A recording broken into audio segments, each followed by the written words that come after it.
هنفرح بيكي امتى؟ مش ناوية تخلفي بقى؟ ازاي تردي على طنط اللي بتتعمد تحرجك قدام الناس؟ مين فينا مش بتقابل طنط الحشرية اللي كل ما تشوفها في فرح او مناسبة وتقول لها هنفرح بيكي امتى يا حبيبتي؟ انت مال امك انت مالك وانت مال شكلك وانت مال اهلك، انت مالك انت؟ هي الرجالة اتعمت ولا ايه؟ علشان سايبين القمر ده كله؟ مش نفسك تتجوزي ويبقى عندك عيالك وبيتك الخاص؟ مش عايزة تفرحينا بيكي بقى؟ ايه ده، اتجوزتي ولسه ما خلفتيش؟ معلش يا حبيبتي، ربنا يرزقك انتي واللي زيك.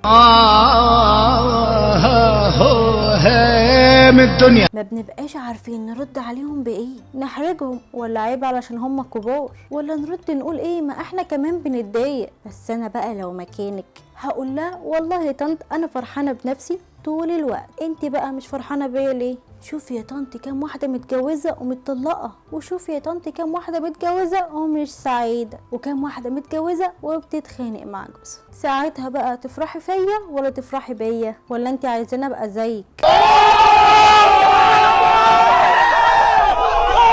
اتجوزت اول واحد يخبط على الباب، انا محققه نفسي ورسمه مستقبلي ومبسوطه في حياتي وفرحانه. افرحي لي بقى، قولوا لي بقى في الكومنتات بتردوا ازاي على الناس اللي بتسالكوا اسئله حشريه او محرجه. انا نرمين لطفي وده بيتك ومطرحك.